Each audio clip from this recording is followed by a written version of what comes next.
Graça e paz, tudo bem com vocês? Simone Oliveira passando aqui então para desejar mais um bom dia para você. E nós estamos finalizando então o capítulo de Gênesis, né? Falamos aí sobre várias mulheres.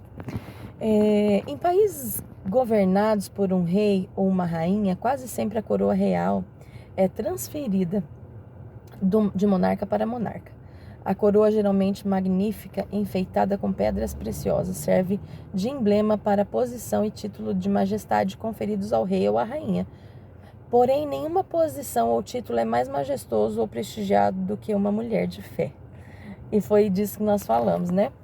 E nós vimos ali, né? Partiu, pois, Israel com tudo o que possuía. Gênesis 46:1. Então, Eva... Então vamos fazer um checklist aí, né, dessa jornada que nós fizemos com as mulheres registradas aí no livro de Gênesis. Eva caiu em pecado, mas voltou com Deus, a caminhar com Deus. A mulher de Noé aceitou o convite de Deus para a salvação.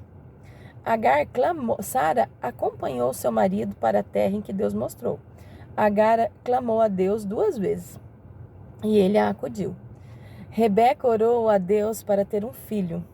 Bila e Zilpa receberam as bênçãos de Deus, apesar de serem escravas. Raquel morreu ao dar à luz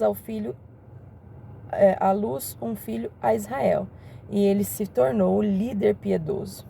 Lia brilhou nas sombras do sofrimento. Zilpa e Bila foram essas mulheres especiais que também foram conservas aí de Raquel, né? Queridos, e a gente vai chegando ao fim aqui das mulheres de Gênesis. Mas a gente vai ver que o Senhor abençoou cada uma delas e as fez formosas. Essas queridas mulheres sofreram dificuldades, adversidades, privações, vergonha e fracassos. Deus pediu a todas que fizessem escolhas difíceis, aparentemente insuportáveis, mas por meio das quais elas demonstraram a fé que possuíam.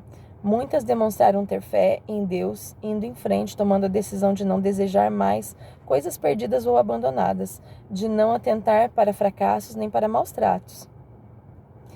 Quase todas optaram por saudar cada alvorecer com uma esperança renovada, em vez de olhar para os ocasos da derrota e ficar imobilizadas. No geral, todas resistiram, avançando e extraindo grande força do Senhor ao ostentar sua coroa de graça. Você está olhando para o Senhor e pedindo sua ajuda, sabedoria, força e graça? Um escritor fez a seguinte observação: nosso papel é confiar plenamente em Deus, obedecer-lhe irrestritamente e seguir com fidelidade as instruções. Se você fizer isso, estará seguindo o caminho que leva à coroação da majestosa beleza da fé e da graça. Só que a gente percebe aqui, queridos, que embora bem ilustrado, mulheres de fé, mas a gente viu o chão do dia, né? A gente pôde ver ali que realmente não é fácil, né? Todas elas, assim como nós, tiveram conflitos e tem conflitos. Então, nós não somos bons, queridos. O bom em nós é o Senhor. Não adianta a gente querer vestir uma capa de santidade, porque o único santo em nós é o Senhor. É óbvio que nós precisamos dar testemunho daquilo que nós vivemos, daquilo que nós buscamos. Há um Deus que opera a metanoia, que traz transformação de mente, que nos permite viver desafios estarrecedores, mas seguindo em fé. Mas não quer dizer, queridos, que nós não vamos sentir dores, não quer dizer, queridos, que nós não vamos ser desafiados a muitas vezes olhar para trás, e é nesse momento que vai fazer a diferença daquilo que você tem buscado na palavra, daquilo que você tem buscado em oração, porque apesar que todas as circunstâncias possam dizer para você, paralisa, né? Olha lá, como que você pode, olha que estão falando de você. Não, queridos, nós precisamos avançar em meio a todas essas questões, continuar olhando para o Senhor. É isso que vai fazer com que o nosso nome um dia seja lembrado e usado como referência para as próximas gerações. Queridos, que o nosso legado, muito mais que ser material, ele seja espiritual e em valor, queridos. Em valor. Muitas pessoas têm se preocupado em deixar legados financeiros para os seus filhos, mas inescrupulosos, né? Então, o que nós precisamos deixar para os nossos filhos, além, se nós pudermos deixar um legado, sim, de heranças físicas e financeiras, amém. Mas nós precisamos deixar, o maior legado que nós deixamos é os valores que nós ensinamos para eles através da palavra de Deus. Queridos, não feche a tua boca, não se cale. Continue sendo um homem e uma mulher de fé no meio desta geração. Ah, porque os jovens agora, o dialeto... Não, queridos. Quem dita as regras dentro da sua casa é você. Os filhos precisam entender que lá é um lugar de respeito, que lá fora as coisas estão viradas de ponta cabeça, mas que nós como pais temos ensinado valores para eles. Né? E um dia, lá na frente, quando eles tiverem netos, eles vão continuar ensinando esses valores. Nós não podemos deixar que se perca. Pessoas têm jogado a toalha, têm perdido o time. Cansou de tanta guerra para não ter discussão, para não se contrapor ao que o filho está pensando. E daí depois? Como que você vai fazer com os resultados? Aí você vai olhar para trás e falar assim, nossa, eu deveria ter dado um conselho, eu deveria ter agido de outra forma. Não, o momento é agora. A situação é para já. Os filhos clamam pela educação, os filhos clamam por limites. E sou eu e você que precisamos marcar essas vidas. Nós somos mulheres. Talvez se existam homens assistindo essa live, vocês talvez sejam pais ou serão pais. Pelo amor de Deus. Os valores que o Senhor deixou através da palavra deles, é esses que nós vamos ensinar para os nossos filhos. Nós vamos usar estratégias, nós vamos sim tentar fazer com que fique mais leve, mas a verdade ela é inegociável. Nós não vamos abrir porta para Satanás entrar a passos largos, não. Lá fora, quando eles saem da porta da nossa casa, o mundo já está dragando eles. E aqui, quando eles entram para dentro, nós precisamos estar com o braço firme, com o amor firme, com o caráter de Cristo, para ensinar para eles o que é ser filho de Deus nessa terra tão difícil. Que é difícil, mas que não é impossível. Não é, queridos. Não é. Há uma guerra instalada de ideologia, há uma guerra instalada. E se eu e você esmorecer, os seus filhos irão para o inferno por minha e pela sua culpa.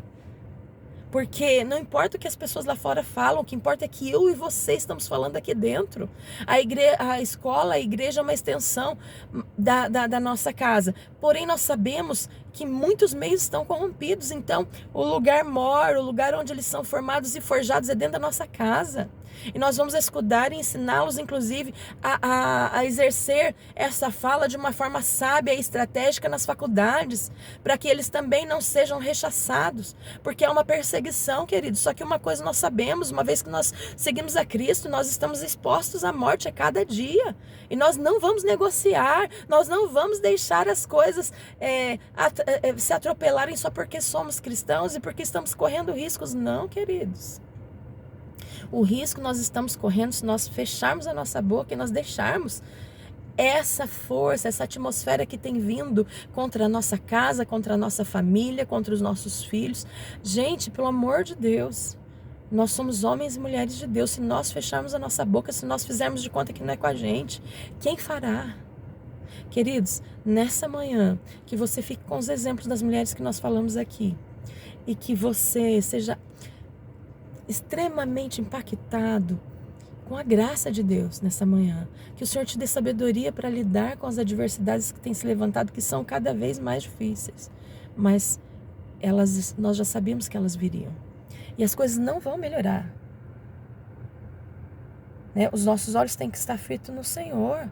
A gente não pode parar por causa do que a gente tem ouvido, do que a gente tem visto. Não, a gente precisa avançar na oração, na palavra, na busca, porque o Senhor vai trazer e tem trazido uma sabedoria que não é nossa para a gente poder administrar algumas coisas. Tem vezes que eu olho e eu vejo Deus através da minha vida educando os meus filhos, porque eu por mim mesmo, tem hora que eu estarreço, eu falo, eu não tenho o que fazer, mas o Espírito Santo é criativo e ele se move dentro de você. Abre a tua boca, deixa ele falar, deixa ele ministrar a sua casa, deixa ele entrar no seu quarto, na sua sala, no seu banheiro, colocar tudo em ordem. Queridos, a pornografia dentro de casa ela é um estrago. Talvez você aí no seu casamento, talvez você, sei lá, não sei se perdeu alguma coisa e você tem buscado um momento de prazer na pornografia, queridos. Nós sabemos que isso é um estrago terrível dentro das casas. É uma influência terrível dentro das casas. Então, assim, eu não sei porque isso aqui entrou no fim, né, desse áudio, não tinha nada a ver com a ministração, mas o Senhor está falando isso. Vigia. Nós temos casos de pessoas que viram seus pais se masturbarem dentro das suas casas com pornografias e que por conta disso aconteceram abusos, de um filho abusar outro filho porque não entendia aquilo que estava vendo e depois hoje se tornou um pedófilo e teve problemas seríssimos para poder lidar. E o pedófilo é aquele que foi abusado pelo irmão, não foi o que abusou. Então, assim, existem coisas, queridos, que nós às vezes a gente fala assim, que exagero. Não é exagero, né? As influências espirituais, elas são maiores do que as que a gente vê, né? As coisas que nós vemos foram criadas a partir daquelas que nós não vemos. A Bíblia vai dizer que nós já estávamos gerados desde os fundamentos da terra antes de chegar no ventre da nossa mãe. Mesmo que a nossa mãe tenha... vamos supor que alguém, né, alguma mãe aí abortou um filho. Mas já tinha sido sonhado lá nos fundamentos da terra. Abortou gerações. Se eu e você tivéssemos sido abortados, gerações, eu não teria os meus filhos, não teria a minha pessoa, eu não estaria aqui agora falando com você. Esse assunto é sério, querido. Isso aqui é assunto para um outro momento, tá? Mas que você receba a graça do Senhor, a sabedoria que permeou essas pessoas que começaram a história lá atrás e que a gente tem como base. Que você perceba que a Bíblia ela não é parcial. Por que nós somos? Por que muitas vezes nós somos parciais? Porque talvez a pessoa que serve do meu lado é meu irmão. Por quê? A casa de Deus é uma casa de ordem, queridos. Nós não podemos deixar as coisas acontecerem atropeladas e daqui a pouco estarmos ferindo pessoas. E aí, se você está além, se você está à frente de algum ministério, presta atenção. É muito sério estar à frente de alguma coisa, mas presta atenção. Deus te deu esse talvez não seja um cajado, talvez, sei lá, seja uma nomenclatura. Você tem um papel muito importante na sua empresa. E você tem visto coisas acontecer e você não tem feito nada porque é família. Pelo amor de Deus. Deus sacrificou o filho dele para morrer por mim e por você. Nós não tínhamos nenhuma linhagem. Se ele fez isso com o filho para que nós fôssemos salvos, por que nós não vamos corrigir uma pessoa que está fazendo... Desculpa o termo, gente, mas está fazendo um monte de pataquada para não falar um palavrão aqui para você? E a gente fica fazendo de conta que não é com a gente, é com você sim. Se você é líder, é com você sim. Então é tempo de posicionamento, queridos. É tempo de posicionamento. Recebe a graça do Senhor aí. Amém? Que Deus te abençoe.